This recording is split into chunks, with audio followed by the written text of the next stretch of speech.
It's kind of like its own little utopia out there in the middle of good, dense tree forest area. The nicest people. Oh, I had the greatest time of my life. Coming this year, it'll be my 5th time. It was nice to build all those friendships and people who understood and didn't sit there and pity you. It was cool, just not to have pity all the time from normal friends. You just have normal kid conversations. You don't know that anyone's sick. They treat everyone the same, which I really like about it.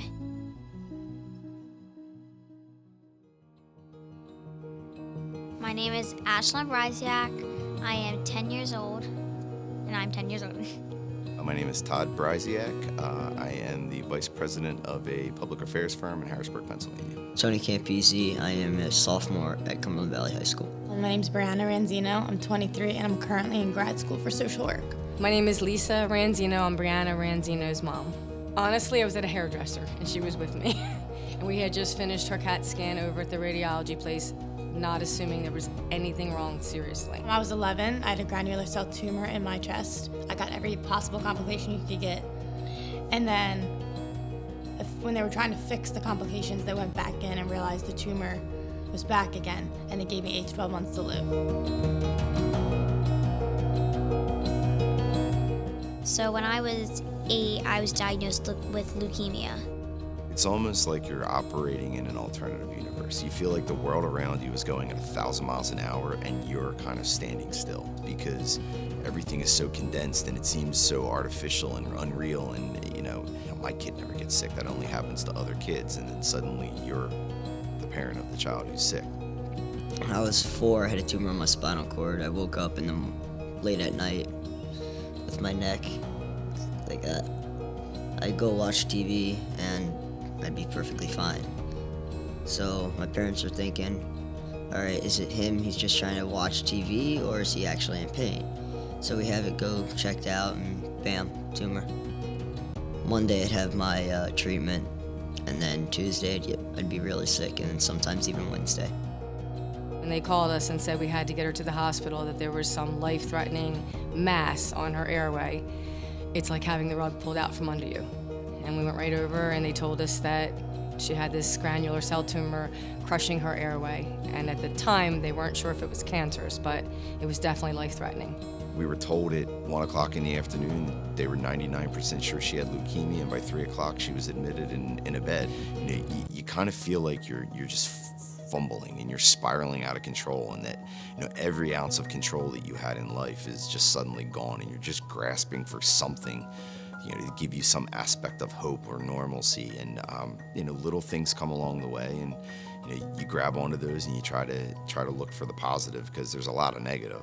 I switched over into a different life. Everything changed. All our gears stopped. We went in another direction, and our focus was getting her better. I don't think we even realized the impact of how sick she really was. She was in the hospital at one point from January 23rd to June 1st. I stayed there the entire time. My husband did all the running back and forth, and I stayed with her. So we practically lived at St. Christopher's Hospital for all that time. My husband was wonderful, running back and forth, giving her and I everything we needed, handled my other 2 sons at home. We have, other family at home. I pretty much grew up in a hospital from 11 to about 16 with the withdrawal symptoms for medicine and all. I was in there for a long time. Yeah, they made it fun. I liked it. Well, best you could like it. It was very crazy, but even our extended family, everybody pulled together, everybody was there, and the nurses, the doctors. I cannot say, we had such a supportive backbone for us that it made the situation a lot easier. You immediately, while you're terrified by what's in front of you and the severity of it and the life-changing experience that it is, as you move through the process, you kind of look at yourselves and you say, we're fortunate that this is working, that she's getting better, that she's healing, and other people look at you and wonder, how do you do it? And the answer is you don't have a choice.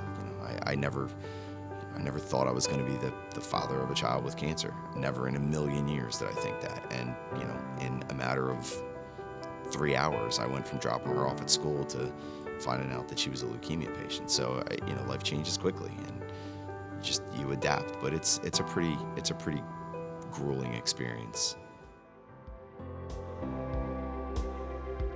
this August 3rd, I rang the bell, at Hershey Medical Center, which marks the end of my chemo treatment. Yes. There's a lot of stardom in it because it was so experimental up in Boston. So I remember my mom said one time some lady freaked out in the elevator, do you know you're on the newspaper right now?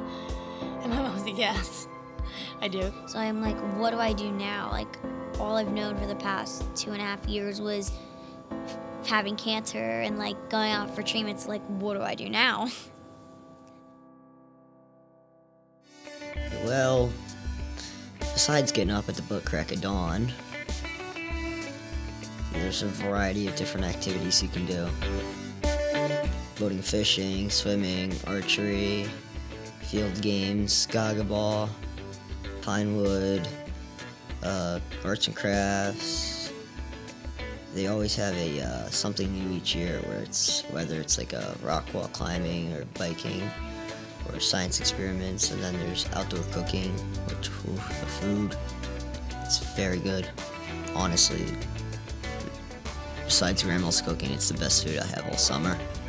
Camp Can Do is a camp that is put together for children with pediatric cancer, all different types of cancer that they hold once a year.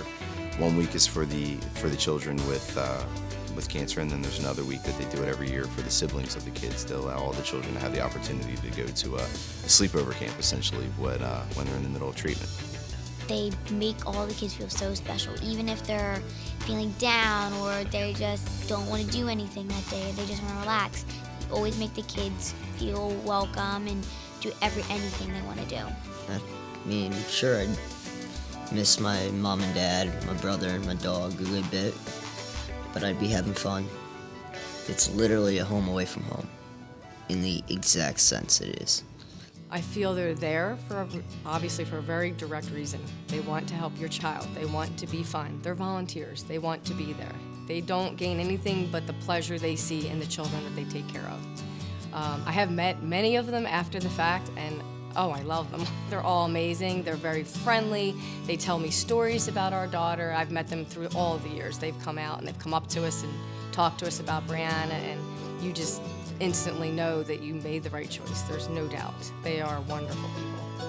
We're, with our pediatrician at the hospital going through normal chemo treatments, and he said, we're going to get you to Camp Can Do. So what's that? And he told us what it was, and Ashlyn was like, I'm in. Let's go. So it was kind of an interesting connection. That's the way we found out about it. Miss Amy Tubbs, I want to say it was just after my first year of remission. She brought up something about it, and we decided as a family that maybe that would be a good place to go. She had really never been away from home too much, and now being as sick as she was and vulnerable, we were not comfortable with her really going. Even though they continuously talked us into it and assured us she'd be fine, she really didn't want to go either, which kind of made our decision easier. It was easier for us to say, well, she doesn't really want to go. I didn't want to go the first year, but one day I woke up and changed my mind that I was going to go. She was literally in the pool. We were swimming around in the backyard, and she said, I think I'm going to go. And I remember sitting there saying, wow, what changed your mind? She said, I don't know. They were talking to me about it, and I think I want to try. I think for campers, they get to experience life outside the hospital or life outside of the million questions you get and the million stares you get when you pick lines and stuff like that. Because it's not normal to see that stuff coming out of people's bodies when they don't know anybody who's sick. They made everything that's not normal as they could for you. It's just important that you're not the only one going through this, and that you'll definitely get through it. It just takes a little bit of time. It's kind of like I told my dad the night before my Make-A-Wish, if I could go back and have the choice to do it all again and not have it all happen to me all again, I'd still have it happen to me all again, even if I knew I wasn't going to get my wish at the end of it, because it's made me who I am today. We were close before the day of diagnosis, but we were closer after. We pulled together. And to this day, I think we're still at that point, but I know that during the years of real bad illness, we could count on every single person to come help us. we were walking out of the doctor's office, Ashlyn's pediatrician's office, after they had checked the blood work and said, we're 99% sure that you have leukemia.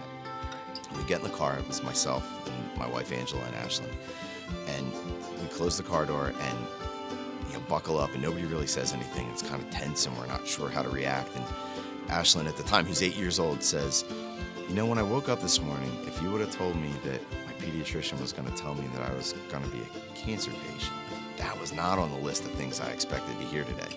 My wife and I kind of looked at each other and we semi-chuckled. And then she followed it up with, man, this really sucks, and then laughed. And then said, can we go get ice cream? And that was kind of just the approach that we had. We were like, these are the cards we were dealt, we got to play them. I think my whole childhood gave me perspective, but seeing other kids, that's like, oh, it's not just me who's sick. Gives me perspective of how many kids are sick, how many kids' lives are different than mine.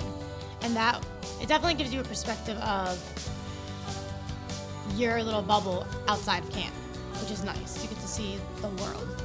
I never thought about cancer. I never thought about me being sick or anything like that. I just felt myself again. That just made me feel like so good because I hadn't really felt myself in like 2.5 years. So it just made me feel so good because it made me feel like I was like myself again, like I never had cancer.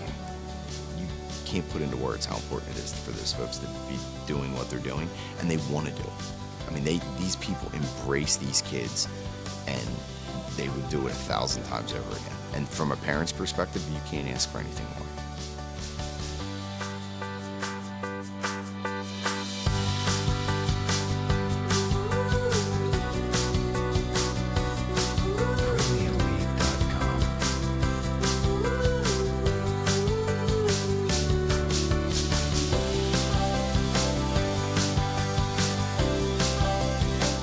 The reason this works is because of all of you. The reason this works is because of all of you. The reason this works is because of all of you. The reason this works is because of all of you. The reason this works is because of all of you.